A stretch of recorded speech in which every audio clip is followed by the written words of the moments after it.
Good morning, guys. It's 7 a.m. and I thought I'd jump on. I'm tired as everything, but I thought I'd jump on anyway and talk a little bit about somebody made a comment about I'm riding off of Braun Moxley's coattails, and that's so not true. If that was the case, you could say it about Mary Marlowe and Armchair Detective, because I've mentioned them and made videos.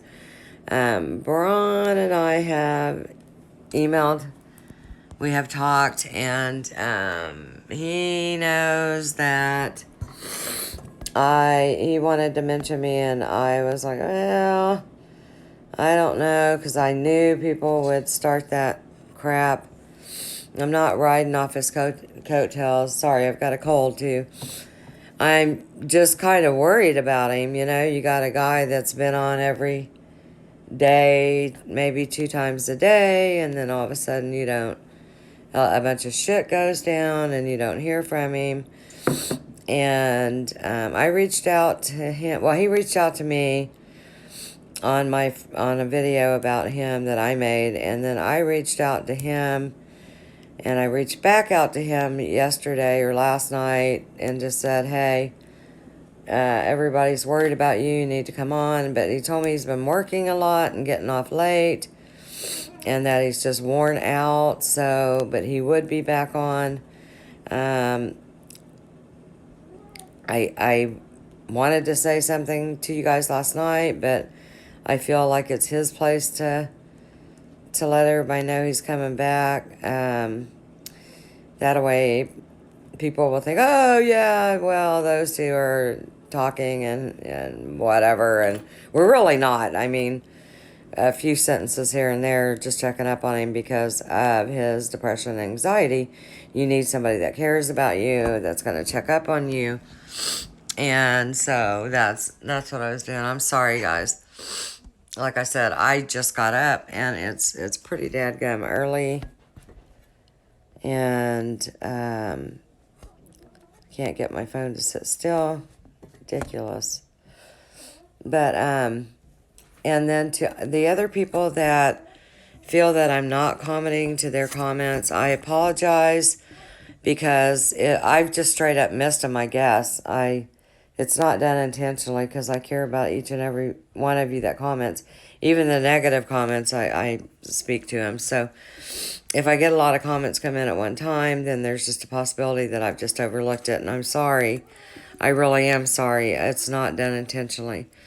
So I hope you guys have a good Wednesday morning. It's not Tuesday now, it's Wednesday. And hopefully everything gets back to normal with everybody. And somebody else told me that I should show my face whether or not I want to or not. And so I'm showing it, first thing in the morning face here. And I've got another verse out of my positive thinking that I'm gonna try to edit it in here and make one video instead of 2. But hang on tight, guys, and I'll be back sometime.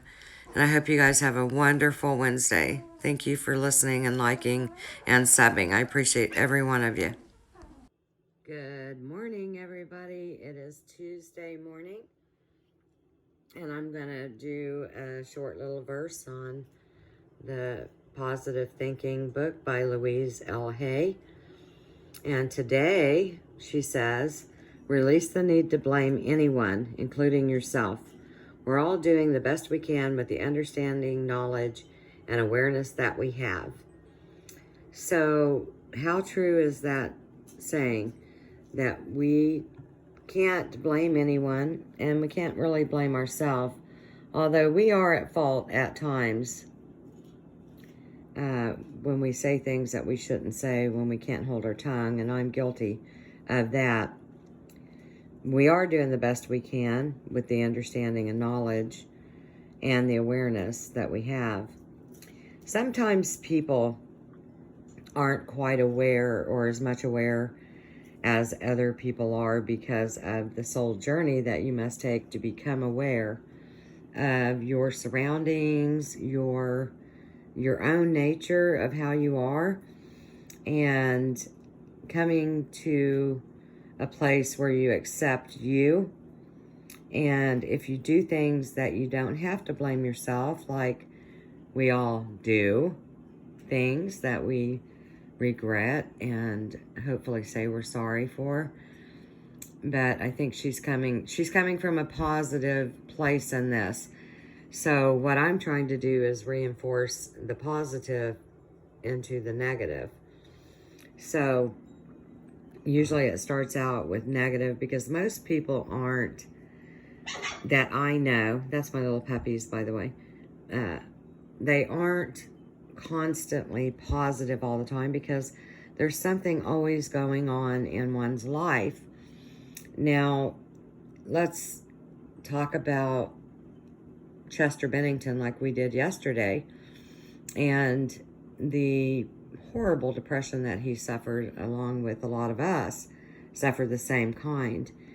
And, you know, we have to understand or wonder why a guy like him that had everything, he had all the money that anybody would ever desire, he had a wife, he had children, I know his best friend, and I can't think of his name right now, it'll come to me later, killed himself a few months before that.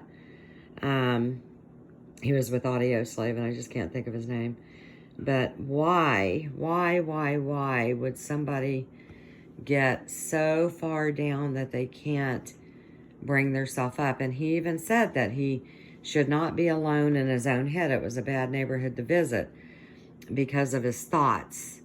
His thoughts ruled him, and he couldn't get away from them. So that's what I'm trying to help people with, is to never let yourself get that far down that you do that.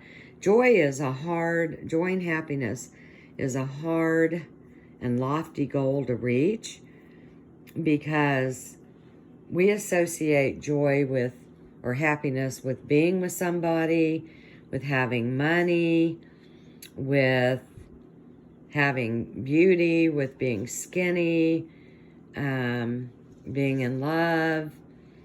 And sometimes those things can make us happy, but a lot of times they're short-lived and they don't last, and then you're on to the next depression or the next negative thought. That's why it's so important that we train ourselves to not go there, and just be in a happy-go-lucky place and not worry about every little tiny thing that, you know what, all the worry in the world isn't going to change anything that we worry about. It's just taking years off our life, and it's just stressing us out. So we're not getting anywhere by doing that worrying. Now, I want people to know that if they're in a place and they're not on a medication for major depression and anxiety, because depression and anxiety go hand in hand, and I have anxiety too, of course, that we can get help, get professional help. I mean, I'm on medication. Oh, the puppies are getting a little feisty now. Come here, baby. Yes, you guys are playing with the shoe. But I'm on medication now, and it has helped. I had to go through about 15 different pills to get something that finally has released that burden of the dark cloud, as you guys know what I'm referring to. And sometimes we have to seek medical help to get there. But then we have to train our brain to stay there, because medication doesn't always work. It doesn't always work. Sometimes it works for a month or two and then it quits working. So we have to really train our brain to stay in the positive light and try to be happy with what we have. And we all have more than a lot of people have. And even financial woes are debilitating. But if we focus on not having so much materialistic things, because when my brother passed last year, suddenly, really, he got lung cancer, and within 3 weeks he was dead. We went through everything he owned, everything. And I thought then to myself, someday somebody's going to have to go through everything I own, and more than likely 90% of it will end up at Goodwill. So the materialistic things are not important. If you want to go and buy something that makes you feel good and happy, that's fine. But I think accumulating so much stuff is just not healthy. And at the end, you can't take it with you. It's not yours anyway. It's going to end up with somebody else. So let's all remember that we need to appreciate what we have. We need to be aware of what we have and be kind and understanding. So I love you guys. Happy Tuesday. Well, actually, it's Wednesday, not Tuesday. It's Tuesday yesterday.